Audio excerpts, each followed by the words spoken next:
Well, hi, everybody. Welcome back to We're All Fine. I'm your host, Holly, and with me, as ever, is my beautiful co-host, Carley. Hi, Carley. Hey, everybody. So today we have a really fun topic. I don't know, fun, weird. Yep. We're going to be talking about meet cutes, meet stranges, meet WTF. Yeah. Meets that I would continue to be single if it was my situation. Yeah. You know, lots of fun stuff. I don't know about you. Like, the way I met my husband was not, I mean, I guess, you know, traditionally people meet, I guess, like at bars or clubs or school, church, sure.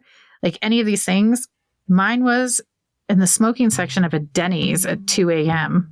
because I'm classy like that. But refined you are. Yeah. And then, you know, fast forward on our first date, which was a double date. And he was so nervous that he's like slamming Long Island iced teas while my sister and her date are there.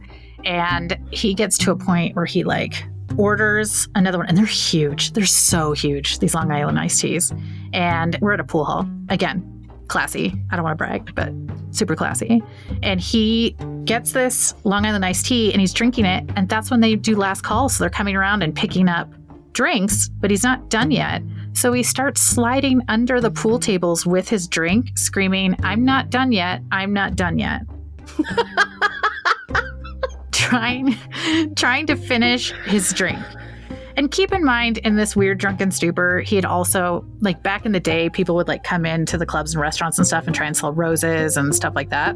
Somebody did, and he bought 2 roses, which he then gave to my sister and her date while we're there. So after the pool hall, it's last call, we decided to go to Denny's again, because that's, you know, the romantic spot. Yeah. The 4 of us. And I tell my sister, because I'm riding with her, and I'm like, he likes you. This guy's, I don't know. And she's like, no, he's nervous. And I was like, I don't know, man. Like, did you see him underneath the pool table? That was really, Then we get to Denny's where he's like still on his alcohol high and perches on top of the chair like a velociraptor. And then asks if I'll feed him his bowl of ice cream that he got because it tastes better that way. And we've been married 20 years in October, ladies and gentlemen. Oh, God. It gets Honestly, so good every time. I think that it says more about me than it says about him, to be perfectly honest with you. Like, at what point was I like, this is it. I want to have his babies. I'm not sure. But I guess when we're talking about meet cutes, like how we meet people, it's not always how we imagine it, right? How did you and Justin meet? We actually met through theater. Our first conversation was at an after party from a show that we both worked on, but paid absolutely no attention to each other. And I saw we had like couches and chairs kind of in a circle. And my perception of my now husband was that he was a whore because he only had female friends and he was always off doing things with all of these female friends. And so in my head, I was like, oh, you got game. And he was cute and had a good job, a nice car, like all the things, you know, you would expect for a bachelor. I don't realize that my now husband, Justin, is sitting on a couch and there's an open seat and then one of my really good friends. And so I go and sit in the seat between them. And Justin turns to me. The very first thing he ever said to me in person, he turns to me and goes, "Oh, I'm so sorry that the seat is taken." And I look at him and I go, "Is it?" And then I turn back to my friend and continue my conversation. So the fact that like we even got past that. But the first time I ever saw him, he actually blinded me with his belt buckle. So I am a liberal, feminist, witchy, vegetarian / vegan. And my normal wardrobe is like band t-shirts and black leggings with paint on them from some project that I've worked on. My husband at the time was a more conservative-leaning Catholic rodeo guy who worked for the rodeo. Meat and potatoes, like the complete opposite, right? So I'm out front of the theater and I had just been working on something, I don't remember what, and all of a sudden, like, the light hits my eye, and I'm like, fuck me, like, what is that? And I see this guy, like, roll up in a pearl snap shirt with a rodeo belt buckle and legitimate cowboy boots, and I was like, who is this redneck piece of shit? Like, is he lost? Clearly like a player with a belt buckle like that. Yeah, buckle bunnies, it's a real thing. Yeah, he's like, ladies, the goods are right here. Just right here. Follow the spotlight to the goods. Literally. So his perspective of this, because we've now talked about it, is he's getting off of work from working at the rodeo and he's coming into the theater, and here's this girl with like crazy hair, no shoes on, filthy feet, so clearly she hasn't been wearing shoes for a long time, with a feminist slogan t-shirt on, just being very outspoken. And he was like, who is this like hippie bitch? Like, who is this person? And somehow from a drunken night, because ours is classy as well, we were at a friend's birthday party and we were just friends at this point. We had worked our way up to friendship, and we had an after party for another show, and I was introduced to pickleback shots. What the hell is a pickleback shot? So a pickleback is when you take a shot of liquor, but then you take another shot of pickle juice afterwards, or like a dash of pickle juice, and it makes the burn, I love pickles, but it makes the burn of the liquor like not there. So I did far too many of those. That was a fun activity, and I was absolutely the drunkest girl at the party, and all of my friends are there, and they should have been the ones taking care of me, but all of a sudden this kind cowboy is like walking me outside every time I need fresh air, and is taking care of me and made sure I had a ride home, and like we talked all night long, and I was like, oh, he's such a good friend. Yeah, we got drunk at a friend's birthday party, and you can edit this part out. It was birthday party, and we were at the tavern in Manitou, and we were joking around, and I was like, you don't want people to think that you're into me, is that it? Like, am I not pretty enough for you? And he like pushed me very sensually up against a wall, and we made out, and we didn't stop making out until the next morning. Oh my God, that is so hot. Yeah, it was like super hot, but also embarrassing because you felt like you were trashy for just going to Denny's. At one point we were making out in the alley next to the tavern, and a drunk guy walked by and was like, get it, man, give it to her. Yeah. I don't know. I think there was something about the like pushing up against the wall just to show you, like prove to you. That's straight romance novel goodness. Right there. So good. It was so good. Yeah, no, it was really good. And then he touched my leg and he went, ooh, that's hairy. Because I hadn't shaved my legs in a while because I was super single. And that was when I was like, all right, I love this man. Like, this is it. Because he didn't stop touching him. He just narrated his experience. You know, I know that the bulk of our audience are women, but if there are any men listening, here's my advice for you. Don't listen to a fucking word that we say. That's my advice for you, because we will tell you all the stuff that we do want, and clearly it makes absolutely no difference whatsoever. The thought now of like, if I'm dating a guy and he's like, oh, your legs are hairy, I would be like, all right, well, the doors are closing. Thanks so much for showing up tonight. Yep. Have a good one. You're like, hey, baby, this is the deal. It's it. The thing, to imagine now, I was discovering my life partner because he's telling dad jokes and sitting on a chair like a velociraptor. And I was like, oh, yeah, that's the stuff. Like, I'm going to tell you, they don't write romance novels about that. Nope. They don't. And it wouldn't be sold if it was, because nobody would believe it. That's the thing. Because that's truth. Like, that's the realness. So when those moments happen about the like push up against the wall moment, I'm like, yeah, get it. I'm like the drunk guy in the alley. Like, get it. Yeah. Give it to her. Yeah. Because it's such a rare thing.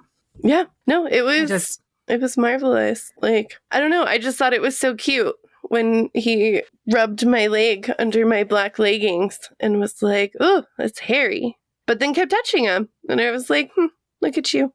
See, now I'm really thinking about this, how this would be described in the romance novel. I don't even know what we would call it. His strong, calloused hand, because they always do farm work, even though they're like a billionaire in some of them. Always. Like, yeah. Okay. His masculine, strong, calloused hand glided across her hair-speckled legs. He pulled away sensually and said, "That's Harry," and continued to caress her with such force that her body became jello in his hand. That, I don't know. I might buy it. Yeah. I might buy it. One of my favorite things I've ever read in a romance novel, because unfortunately I am conditioned by like modern day porn. So when I'm picturing the imagery in my head, she's always like shaven, which I hate because Yeah, sure. Right. that's gross. Like I should just see the female form. But anyways, and it talked about him, his fingertips searched through her lady curls. And I was like, that is so much nicer than cubies. Like, I love that. So I do not have pubes. I have lady curls.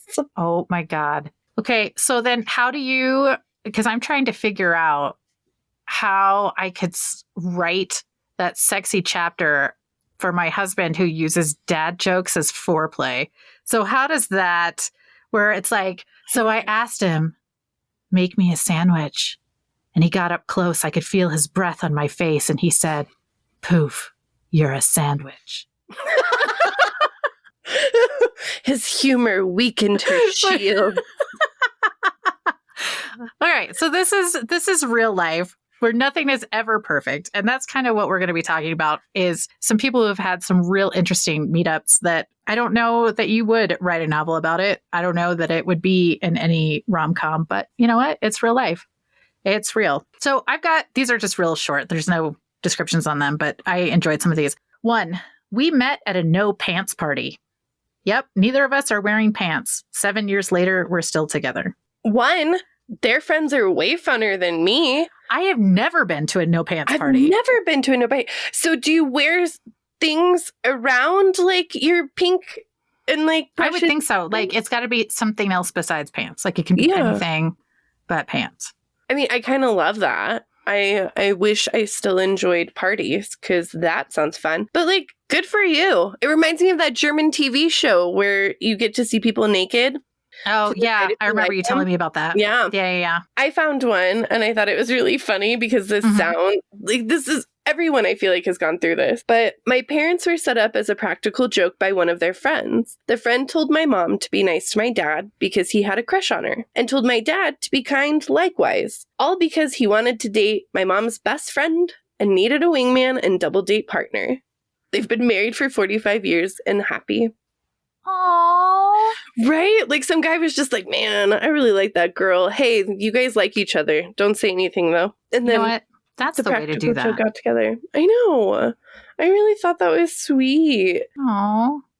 This one was one of the weirder ones. And I want you to tell me if you would look into this in any way, or if this meet cute would leave you single. This says, my bro went through a divorce, got custody of the kids. He was single for 2 years, did the whole soccer dad thing. Son was in 5th grade and he went to parent-teacher conferences twice to confer with the teacher. School's out and his son has a note from the teacher. It said, if you are interested in a relationship, please meet me at the school near the flagpole at 9 p.m. The note was clearly for my friend. Creepy, but he went because she was a hot babe. Direct quote. He gets to the school and she is parked by the flagpole in her Jeep. She had gone out and purchased a yellow strobe light to make sure he would find her in an empty parking lot at 9 p.m. in the evening. They have been married for over 25 years. Okay, that's only a cute story because it worked out. If it didn't, that's very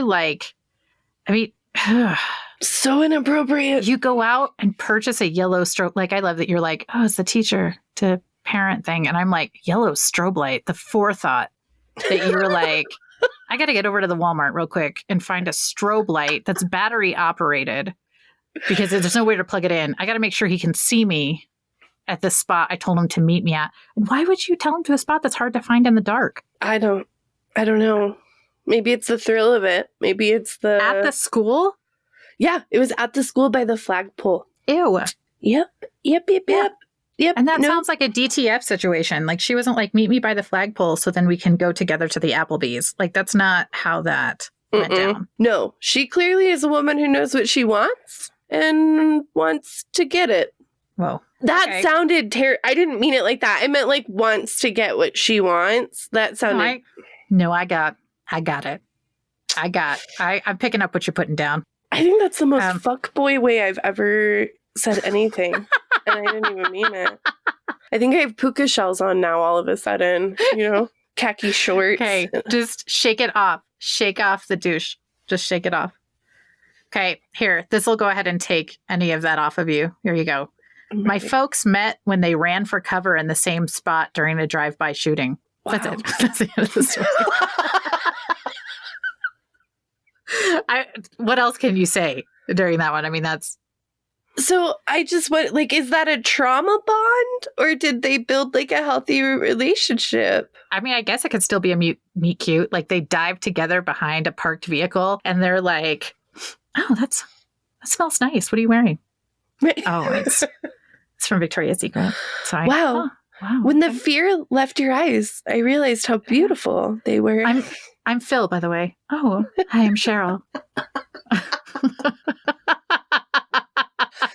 I love that. Look at Phil and Cheryl. Hey, they're keeping their options open, and I like that. Looking for opportunity at every turn. At every turn. I really enjoy that. I really do. So here's one. It's kind of long. Okay. But when I read this, I was like, oh, no, because I've seen horror movies like Hostel and stuff like that. So I would never do this. So sitting on a train traveling back home from London, I was behind a large group of people who were on their way home from their friend's wedding. One of them asked how their friend met their spouse, and apparently their friend had been on a flight from London to Australia to go traveling for a few months. She didn't have a full itinerary, but roughly knew what she was doing. She was traveling alone, but her seatmate struck up a conversation. They had a great time and found out they'd studied the same subject at university. They parted ways when they landed in Hong Kong. When they boarded the next flight in Hong Kong, however, they found they were again seated next to each other. Upon landing in Australia, the guy was supposed to go to New Zealand, but then they decided to ditch their plans and travel together. They've been together ever since. To me, I know international flights are really long, so maybe, sure. But I've only known you for 11 hours, probably 3 of them I was asleep or eating trash plane food. I am not trusting you enough to be like, no, hey, stranger, let's go be together all by ourselves in a foreign country where I know no one. Nope, danger, nope. And here's where we differ. Because I probably wouldn't even have waited until we were on the flight to Australia. Like, that would have happened before we hit Hong Kong. I know. And that is, I've told you this. Like, I have a problem. I'm like a puppy. I just want to make friends with everybody. So, like, especially things that make me uncomfortable. So I remember hanging out with my dental hygienist. Afterwards, we would go, like, our families would get together and get drinks because we bonded while she was cleaning my teeth because it was awful. And then my trainer, I had a trainer at one point that was actually like really good at making me do stuff, and I hated it. And I got her to come out for drinks and chocolate chip cookies with me. And that's when she fired me. And she was like, I'm sorry, I can't do this for you. And I was like, oh, but and every therapist I've been to, I have to tell them the first day, please don't be my friend. Because every time that they have, I spend my sessions listening to them. Like, I love it. If I met someone on a plane that I thought was cute and fun, I would have been like, let's travel together. And sure, I might have been slaughtered, but it would have been real fun right up until that point. Yeah, that would have been a really interesting news article. Well, people were trying to identify the corpse. No. But my dental hygienist would have felt real bad. Yeah. See? That's people true. Would care about me. Well, and they say if you humanize yourself to your captor, it helps. So maybe you just would be maybe that's it. You're so personable, that these like scary people are like, oh, fuck, she's a human. She's not my mark. Or they're like, oh, perfect. This one's got to get wiped out. See, this is why we work so well. All over the internet, they say couples, like there's a black cat and a golden retriever. And we have you that's like, we're best friends. You're so cool. Come over to my house. And I'm like, you can pet me with your eyes. Like, you get over there. You don't. Accurate. I love that. So this is why we work so well, because absolutely not. When I read that, I was like, you even changed your plans? How does anyone know where you are? How you need to call your mom. You need to tell her. You need to bring a chaperone. Yeah, I would have said it like 3 days later, like, oh, I totally forgot to tell you. Da, da, da. Okay, so here's this one, and this kind of flies into my love of dad jokes. Here we go. I was donating blood, and I hit it off with the lady next to me. She seemed to like my weird sense of humor, and I think our blood bags touched. Well, that's one way to swap bodily fluids on a first date. I am a lady. You guys can like share a tiny cup of orange juice afterwards. A Break cookie. open that little almond cookie.